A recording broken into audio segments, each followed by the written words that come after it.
નમસ્કાર. આજે વાત કરવાની છે ધોરણ 11 એસપીસીસીની. આપણે ધોરણ 11માં એસપીસીસીના સેક્રેટરીયલ પ્રેક્ટિસ વિભાગમાં પ્રકરણ 2 એની ચર્ચાના અંતિમ ભાગમાં પહોંચ્યા છીએ.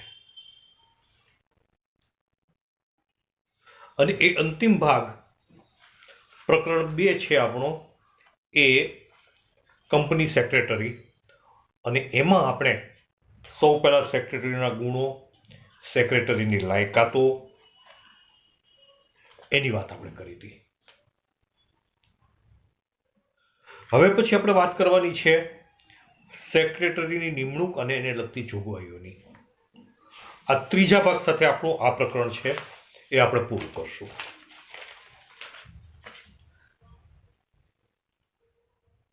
CS, company secretary. આપણે એના ગુણો અને એની લાયકાતો વિશે વિગતે વાત કરી લીધી. હવે કંપનીમાં કંપની સેક્રેટરીની નિમણૂક અંગેની જોગવાઈઓ વિશે વિચારવાનું છે, એની વિશે ચર્ચા કરવાની છે. નવો કંપની ધારો 2013, આપણે અનેક વખત આ પાઠમાં એનો ઉલ્લેખ આવી ચૂક્યો છે. નવો કંપની ધારો જે 2013માં અમલી બન્યો, એમાં કંપની સેક્રેટરીની જે પોસ્ટ છે, જે હોદ્દો છે, એને ચાવીરૂપ સ્થાન આપવામાં આવ્યું છે. એટલે એ કી મેનેજરિયલ પર્સન, KMP, કી મેનેજરિયલ પર્સનલ કહેવાય છે કંપનીમાં. અને એની નિમણૂક કરવા માટે કેટલીક જોગવાઈઓનું પાલન કરવું જોઈએ. એ જોગવાઈઓ કઈ છે એની આપણે વાત કરીએ. પહેલા તો કોણે કંપની સેક્રેટરીની નિમણૂક કરવી ફરજિયાત છે? આપણે આગળ પણ આ વાતની ચર્ચા કરી છે, આગળ પણ આ વાત આવી ચૂકી છે. કેવી કંપનીએ પોતાની કંપનીમાં કંપની સેક્રેટરીની નિમણૂક કરવી ફરજિયાત છે? તો જે કંપનીની ભરપાઈ થયેલી મૂડી, જે કંપનીની ભરપાઈ થયેલી મૂડી 5 કરોડ કે તેથી વધુ હોય, 5 કરોડ કે તેથી વધુ. શું? કંપનીની ભરપાઈ થયેલી મૂડી 5 કરોડ કે તેથી વધુ હોય એવી કંપનીએ કંપની સેક્રેટરીની નિમણૂક કરવી ફરજિયાત છે. કંપની સેક્રેટરી તરીકે કોની નિમણૂક થઈ શકે? સીધી સાદી વાત છે, કોઈ જીવંત વ્યક્તિની નિમણૂક થઈ શકે. કોઈ સંસ્થાની નિમણૂક કંપની સેક્રેટરી તરીકે થઈ શકે નહીં. કોઈ એજન્સીની નિમણૂક કંપની સેક્રેટરી તરીકે થઈ શકે નહીં. વ્યક્તિની જ થઈ શકે. કોઈ ચાર્ટર્ડ એકાઉન્ટની કંપની હોય તો એ કંપનીની કંપની સેક્રેટરી તરીકે નિમણૂક નહીં થઈ શકે. જીવંત વ્યક્તિ હોવી જોઈએ.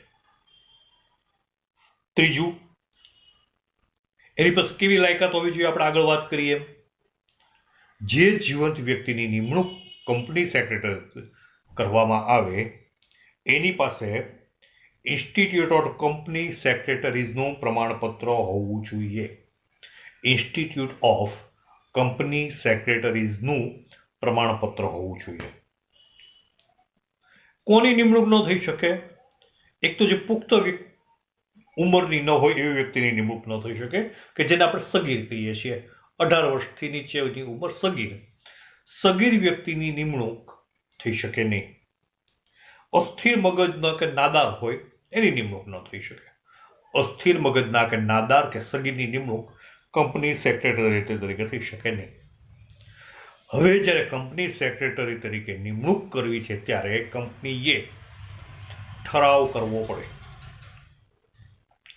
એવો ઠરાવ કરવો પડે કે એમાં જે જીવંત વ્યક્તિની કંપની સેક્રેટરી તરીકે નિમણૂક કરવાની છે એની નિમણૂક અંગેની શરતો સ્પષ્ટ બતાવી હોય, એને કેટલું મહેનતાણું આપવાનું છે સ્પષ્ટ બતાવેલું હોય, અને એનો મેમ્બરશિપ નંબર હોવો જોઈએ ઠરાવમાં. આટલી બાબતોની વિગત સાથે કંપનીએ ઠરાવ કરવો જોઈએ. ફરી વખત, શું શું?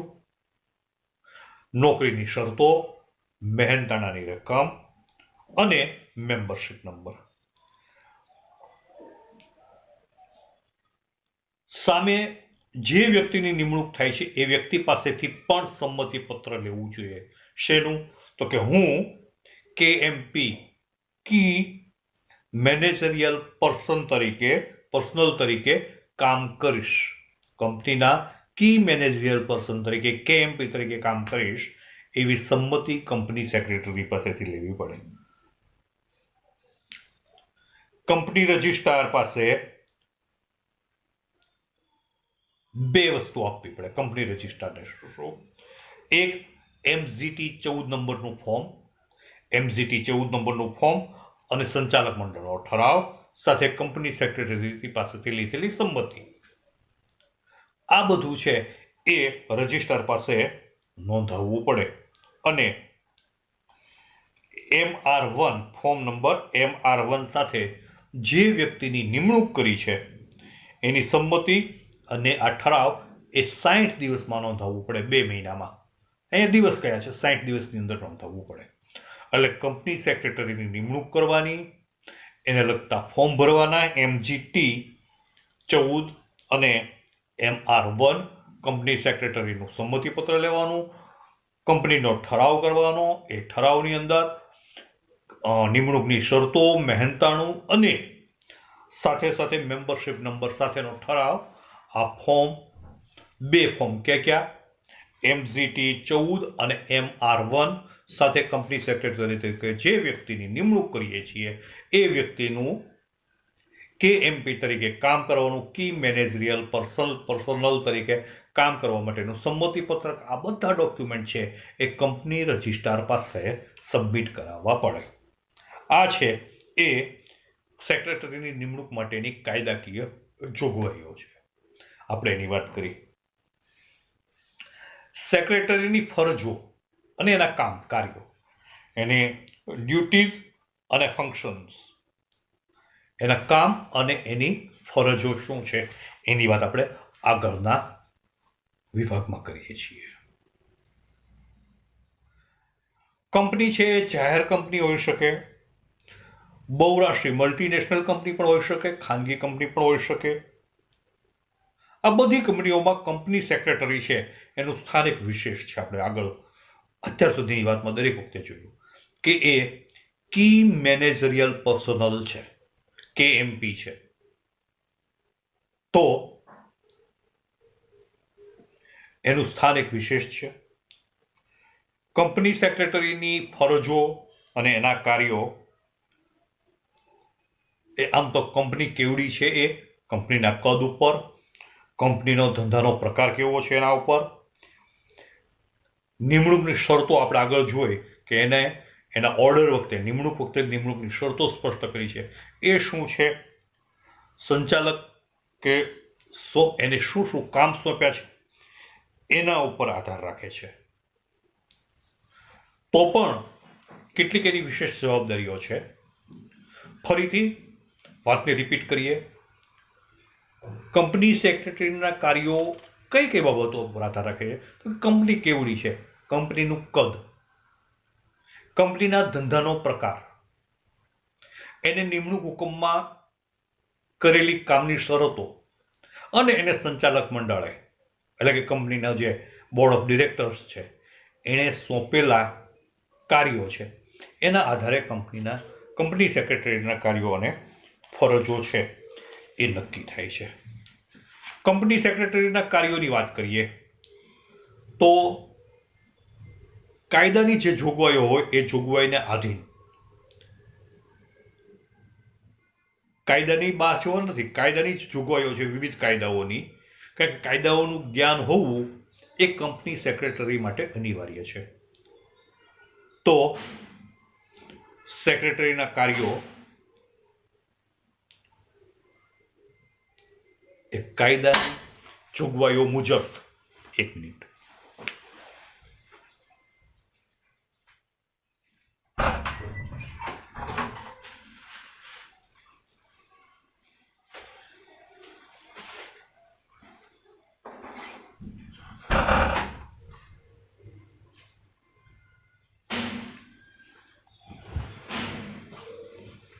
Sorry again. કંપની સેક્રેટરીના કાર્યો કંપની સેક્રેટરીના કાર્યો છે એને આપણે વિગતવાર જોઈએ તો કાયદાની જોગવાઈ મુજબ કાયદાની મર્યાદામાં રહીને કંપનીને લાગુ પડતા અન્ય કાયદાઓનું પાલન બાબતે સંચાલક મંડળને અહેવાલ આપવો. કંપની જે કામ કરે છે એ કાયદાની મર્યાદામાં રહીને કરે છે, હા કે ના?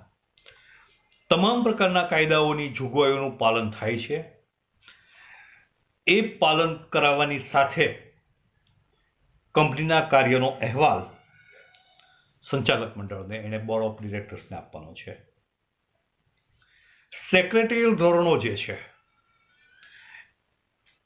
એનું પાલન કંપની કરે એને જોવાનું છે. એટલે ટૂંકમાં કહીએ તો તમામ પ્રકારના કાયદાઓ અને સેક્રેટરીયલ ધારાધોરણ જે છે એનું પાલન કંપની કરે કે ફોલ્ટમાં ન આવે એ જોવાનું કામ કંપની સેક્રેટરીનું છે. દરેક કાયદાનું પાલન કંપનીએ કરવાનું છે અને એ ઉપરાંત જે અન્ય ફરજો એને બોર્ડ ઓફ ડિરેક્ટર્સ તરફથી આપવામાં આવે, સંચાલક મંડળથી આપવામાં આવે, એ કામ એમને કરવાનું છે. એટલે ટૂંકમાં કહીએ તો બહુ મોટી જવાબદારી છે કે જે કાયદાઓ કંપનીને લાગુ પડે છે એ પછી નાણાકીય હોય, પર્યાવરણને લગતા હોય, ટેક્સને લગતા હોય, લેબર લોને લગતા હોય કે પ્રોડક્શનને લગતા હોય, આ બધા કાયદાઓની મર્યાદામાં કંપનીને રાખીને એના કામને સુનિશ્ચિત કરવાનું છે. સેક્રેટરીયલ ધારાધોરણ મુજબ સુનિશ્ચિત કરવાનું છે અને એનો વ્યવસ્થિત અહેવાલ કંપની સંચાલકને આપવાનો છે. સાથે સાથે અન્ય જે ફરજો સોંપે એ પણ એને પૂરી કરવાની છે. ફરજો કઈ કઈ છે? તો કંપનીના જે સંચાલકો છે એમને પણ એને માર્ગદર્શન આપવાનું છે. એમને લીડ કરવાના છે. એટલે એમને પણ કંપનીના હોદ્દેદારો જે છે, કંપનીના સંચાલકો છે, એને પણ એની ફરજો એમણે બતાવવાની છે. એની જવાબદારી અંગે માર્ગદર્શન આપવાનું છે અને એની સત્તા અંગે માર્ગદર્શન આપવાનું છે. કારણ કે એ બધા કાયદાના નિષ્ણાંતો નથી. કંપનીના માલિકો છે, સંચાલકો છે, પણ કાયદાના નિષ્ણાંતો નથી. કાયદાનો નિષ્ણાંત કંપની સેક્રેટરી છે. એટલે એણે કંપનીના સંચાલકોને પણ કંપનીના સંચાલકોની સત્તા અંગે માર્ગદર્શન આપવાનું છે, એની ફરજો અંગે માર્ગદર્શન આપવાનું છે અને એની જવાબદારીઓ અંગે માર્ગદર્શન આપવાનું છે. જ્યારે સામાન્ય સભા બોલાવવાની થાય સંચાલક મંડળની સભા અને સભાસદોની સામાન્ય સભા, એ જ્યારે બોલાવવાની થાય ત્યારે એની અંગેનો એજન્ડા બહાર પાડવો, એ સભાનું સંચાલન કરવું, એની કાર્યવાહીની નોંધ કરવી, મિનિટ્સની, આ બધું છે એ કંપની સેક્રેટરીએ કરવાનું છે. સંચાલક મંડળ, સામાન્ય સભા, સરકાર કે અન્ય જે એજન્સીઓ હોય એની પાસેથી કંપની માટે જે કંઈ મંજૂરીઓની જરૂર પડે, તબક્કાવાર, રોજબરોજ, એ તમામ પ્રકારની મંજૂરીઓ છે, પર્યાવરણને લક્ષી હોય, નાણાકીય હોય, લેબલોને લગતી હોય, કોઈ પણ એજન્સી પાસેથી એ મંજૂરી મેળવવાની હોય તે મંજૂરી મેળવવાની કંપની ધારાની જોગવાઈ પ્રમાણે એ મંજૂરી મેળવવાની કાર્યવાહી પણ કંપની સેક્રેટરીએ કરવાની છે. કે રજૂઆત કરવાની આવે, જેમ અરજીઓ કરી અને મંજૂરી મેળવવાની આવે એમ કેટલીક બાબતો અંગે રજૂઆત કરવાની આવે તો પણ એ વિવિધ ખાતાઓમાં, એજન્સીઓમાં કે પેઢીઓમાં રજૂઆત છે કંપની સેક્રેટરીએ કરવાની છે. કંપનીના ધંધાના વિકાસ માટે સંચાલક મંડળને, બોર્ડ ઓફ ડિરેક્ટર્સને એને મદદ કરવાની છે, માર્ગદર્શન આપવાનું છે, સાથે સાથે મદદ કરવાની છે. અને કંપનીનું કામકાજ વ્યવસ્થિત ચાલે, કાર્યપ્રણાલી બરાબર ચાલે, શ્રેષ્ઠ ચાલે અને કંપનીની અંદર સુશાસન પ્રસરે એ માટે પણ કંપની સેક્રેટરીએ ખાસ જોવાનું છે. એ એની ફરજ છે. કંપની ધારામાં અને નિયમોમાં જે કંઈ ફરજો બતાવી છે એ બધી કંપની સેક્રેટરીએ બજાવવાની છે. આ ઉપરાંત સંચાલક મંડળે સોંપેલી અન્ય ફરજો પણ અદા કરવાની છે. ટૂંકમાં સંચાલક મંડળને માર્ગદર્શન આપવાની સાથે સાથે કંપનીના ધંધાના વિસ્તાર માટે, કંપનીની ઇમેજ માટે, કંપનીની સરકાર સાથેના વહીવટ માટે, કંપનીની અન્ય એજન્સીઓના વહીવટ માટે, કંપની તરફથી રજૂઆતો માટે કે કંપનીને જોઈતી મંજૂરીઓ મેળવવા માટે તમામ કામ છે કંપની સેક્રેટરીએ કરવાના છે. સાથે સાથે તૈયારી રાખવાની છે કે આ ઉપરાંત પણ જો કોઈ ફરજો સોંપે તો એમણે કરવાની છે. હવે આપણે કંપની સેક્રેટરીની સત્તાની વાત કરવાની છે. કંપની સેક્રેટરીને સત્તા કઈ કઈ છે?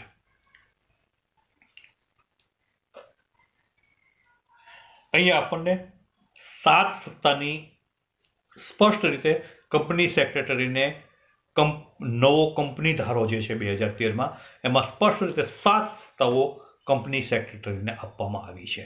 વિસ્તૃત રીતે એમાં પેટામાં ઘણી આવી જાય છે. મુખ્ય 7 સત્તાઓ છે એ નિયમન પત્રમાં એની જોગવાઈ કરવામાં આવી છે અને એને આધારે મંડળે ઠરાવ કરવાનો હોય છે કે આટલી સત્તા કંપની સેક્રેટરીને આપવામાં આવે છે અને એક ઠરાવે આપેલી સત્તાના આધારે કંપની સેક્રેટરી આ બધી સત્તાઓનો ઉપયોગ કરે છે. એ સત્તાઓ કઈ? પહેલી સત્તા, કંપની રજિસ્ટ્રાર પાસે ગવર્મેન્ટની ઓથોરિટી છે કંપની રજિસ્ટ્રાર. કંપની રજિસ્ટ્રાર માટે કંપનીની સ્થાપનાનું પ્રમાણપત્ર અને ધંધો શરૂ કરવાનું પ્રમાણપત્ર મેળવવા માટે નક્કી કરેલા દસ્તાવેજોની નોંધણી કરાવી શકે છે. કંપનીની શરૂઆત કરવી છે, કંપનીની સ્થાપના, ધંધો શરૂ કરવાનું પ્રમાણપત્ર કોણ આપશે? Company registrar.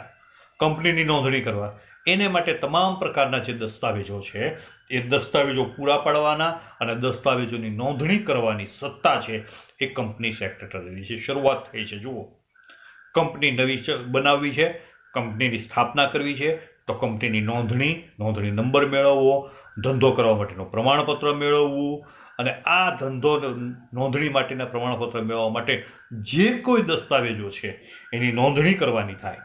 એ નોંધણી કરવાની સત્તા ગવર્મેન્ટને પૂરું પાડવાની સત્તા એ કંપની સેક્રેટરીની છે. કંપનીનો હેડ છે સંચાલક મંડળની નીચે, પણ નીચેના જે બધા એમ્પ્લોયર છે, કર્મચારીઓ છે, એના એ કંપની સેક્રેટરી બોસ છે. એટલે કંપનીના જે જુદા જુદા વિભાગો છે એ બધા વિભાગો ઉપર નજર રાખવાની સત્તા કંપની સેક્રેટરીની છે. એને અંકુશમાં રાખવાની, એની પર દેખરેખ રાખવાની સત્તા એ કંપનીની છે. શેર વેચણી ના પત્રો, શેરના હપ્તા, શેરની જપ્તી, શેરની ફેરબદલી, આ બધા પત્રો ઉપર કંપની વતી સહી કરવાની સત્તા કંપની સેક્રેટરીની છે. શેર રદ કરવા, શેરમાં નામ ટ્રાન્સફર કરવા, શેર જપ્ત લેવા અથવા તો શેર વેચવા, કંપનીના શેરને લગતી તમામ બાબતો આવી ગઈ. નવો ડિબેન્ચર બહાર પડે, કંપનીના શેર આપવા, કંપની સેક્રેટરીની સહીથી. શેર જપ્ત લેવા, કંપની સેક્રેટરીની સહીથી. શેર રદ કરવા, કંપની સેક્રેટરીની સહીથી. શેરમાં નામની ફેરબદલી કરવી, કંપની સેક્રેટરીની સહીથી. તો આ શેરને લગતા તમામ કામકાજમાં સહી કરવાની સત્તા કંપની સેક્રેટરીની છે. કંપની વતી વિવિધ પક્ષકારો, એ પછી સરકારો હોય, બીજી કંપનીઓ હોય કે કોઈ એજન્સી હોય કે કોઈ અસીલ હોય કે કામદારો હોય, એમની સાથે પત્ર વ્યવહાર છે એ કંપની સેક્રેટરીની સહીથી થાય છે. એટલે આ બધા સાથે પત્ર વ્યવહાર કરવાની સત્તા પણ કંપની સેક્રેટરીની છે. કંપની સેક્રેટરી કંપની વતી કામ કરે છે. કંપની પોતાની નથી, કંપનીને માલિકી નથી, પણ કંપની એને સત્તા આપેલી છે અને એ સત્તાના આધારે સંચાલક મંડળ કોઈ પણ કામ માટે કંપની સેક્રેટરીને જવાબદાર ઠેરવી શકે, કારણ કે કંપની વતી નિર્ણયો એમને લીધા છે. અને આ સિવાય પણ સંચાલક મંડળ, બોર્ડ ઓફ ડિરેક્ટર્સ જે કંઈ કામ સોંપે એ બધા કામ કરવાની સત્તા એ કંપની સેક્રેટરીની છે. તો કંપની સેક્રેટરીને બહુ વિશાળ સત્તાઓ છે. એ કંપનીને સુદૃઢ રીતે ચલાવવા માટે, ધંધાના વિકાસ માટે, બીજી એજન્સીઓ સાથે કામ કરવા માટે, શેરની લગતી બાબતો માટે, સભાઓ બોલાવવા માટે અને કંપનીની નવી નોંધણી કે ધંધાનું પ્રમાણપત્ર મેળવવા માટે જ્યાં જ્યાં જરૂર સત્તા છે એ કંપની સેક્રેટરીની છે. એ વાત એ સત્તાની મર્યાદાઓની વાત પણ કરેલી છે. કારણ કે આપણે પહેલેથી જોઈએ છે કંપની સેક્રેટરી છે એને આટલી બધી બેમર્યાદ સત્તાઓ આપવામાં આવી છે, છતાં એ એમ્પ્લોયર છે, એ કર્મચારી છે, એ કંપનીનો માલિક નથી. એટલે એની સત્તાઓ ઉપર કેટલીક મર્યાદાઓ પણ છે, લગામ પણ છે. આપણે એની ચર્ચા કરી લઈએ કે કઈ કઈ બાબતોમાં એની ઉપર લગામ છે. તો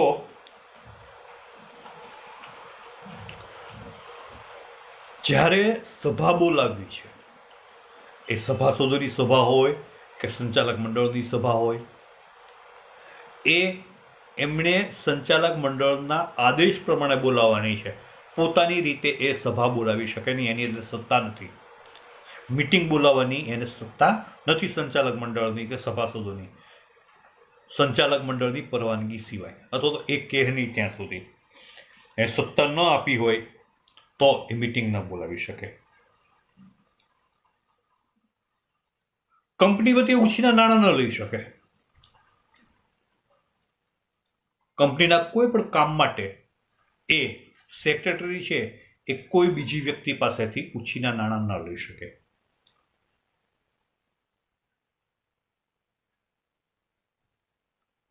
કરાર કરવાની વાત છે. કરાર પણ કંપનીના માલિકો કરી શકે. કંપની સેક્રેટરી કરારનો મુસદ્દો તૈયાર કરવામાં મદદ કરે, એને ભલામણ કરે, માર્ગદર્શન આપે, બધું કરે, પણ કરાર છે કંપની સેક્રેટરી ન કરી શકે. બીજી કંપની સાથે હોય કે સરકાર સાથે હોય કે કોઈ વ્યક્તિ સાથે હોય, જ્યારે કરાર કરવાના આવે છે ત્યારે કરાર છે કંપનીના માલિકો જ કરે, કંપની સેક્રેટરી કરાર કરી શકે નહીં. નીતિ વિષયક કોઈ નિર્ણય છે તો એ કંપની સેક્રેટરી નહીં લઈ શકે. એ પણ સંચાલક મંડળે બોર્ડ ઓફ ડિરેક્ટર્સે લેવાનો છે. કંપની સેક્રેટરી છે એ આફ્ટર ઓલ એક કર્મચારી છે. સંચાલકો એને લેખિતમાં કેટલીક સત્તાઓ આપેલી છે નિમણૂક વખતે. એ સત્તાઓની બહાર જઈને કોઈ પણ કરાર જોઈએ કરે તો એ કરાર માન્ય રહેતો નથી. કંપની એને માનવા માટે બંધાયેલો નથી.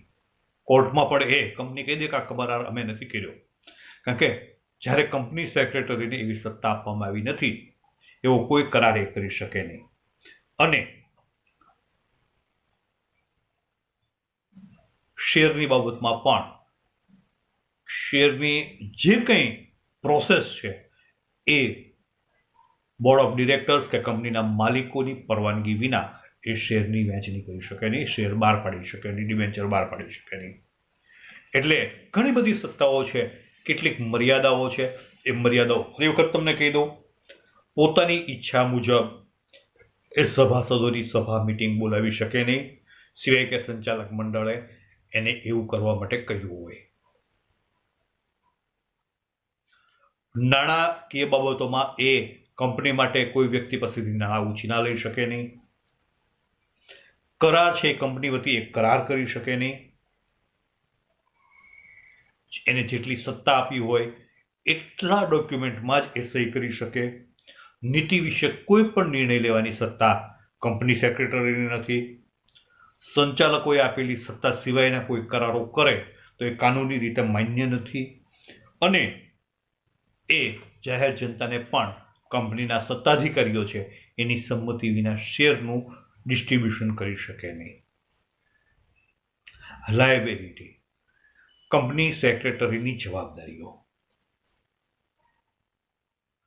આપણે કાર્યોની વાત કરી, મર્યાદાઓની વાત કરી, જવાબદારીની વાત કરી.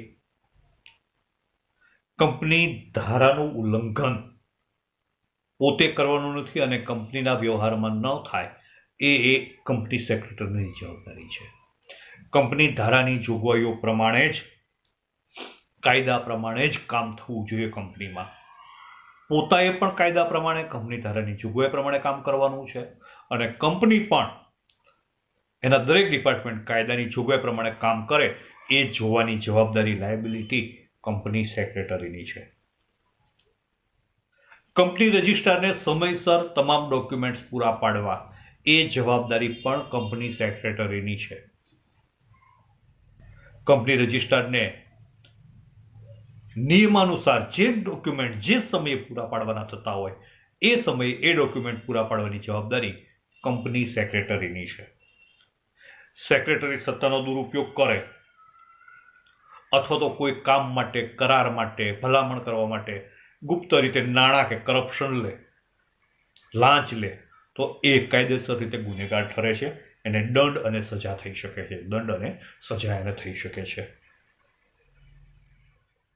કંપની સાથે છેતરપિંડી કરે, કંપનીને દગો આપે, તો પણ એના ઉપર કાયદેસરની કાર્યવાહી કરી શકાય છે. એ જવાબદાર ઠરે છે.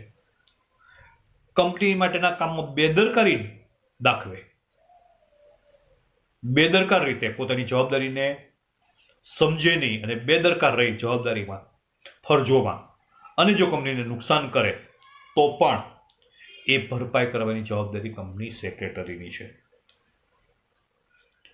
સભાઓ બોલાવી છે, સભાની કાર્યવાહીની નોંધ વ્યવસ્થિત રાખવાની જવાબદારી કંપની સેક્રેટરીની છે. આપણે જોયું. જો આવું ન કરે તો એ પોતે જવાબદાર ઠરે છે. કંપની લો મુજબ એને માટે એને જવાબદાર ગણી શકાય છે. વાર્ષિક હિસાબો સામાન્ય સભામાં દર વર્ષે રજૂ કરવાના હોય છે. એટલે નિયત સમયકાળમાં એ નિયમાનુસાર એ હિસાબો પૂરા કરવા અને એનું ઓડિટ કરાવવું, એ જવાબદારીમાં જો એ નિષ્ફળ જાય તો પણ એના ઉપર કાનૂની કાર્યવાહી થઈ શકે છે. જવાબદાર કહેવાય છે. દસ્તાવેજો જે એની પાસે કંપનીની માલિકીના દસ્તાવેજો છે, એમાં બિનઅધિકૃત રીતે ફેરફાર કરે તો પણ એ જવાબદાર ઠરે છે. તો કંપની સેક્રેટરીની કેટલીક જવાબદારીઓ પણ છે. છેલ્લે આપણે વાત કરીએ છીએ કંપની સેક્રેટરીના હોદ્દાનો અંત કેવી રીતે આવે. પહેલું, સેક્રેટરીનું અવસાન થાય તો આપોઆપ એનો હોદ્દો છે ખાલી પડે છે, એના હોદ્દાનો અંત આવે છે. એક કરાર કરવા અસમર્થ બને, ફિઝિકલી જ્યારે ફિટ ન હોય, એક કરાર કરવા માનસિક રીતે કે શારીરિક રીતે સક્ષમ ન હોય તો પણ એની જગ્યા ખાલી પડે છે, એના હોદ્દાનો અંત આવે છે.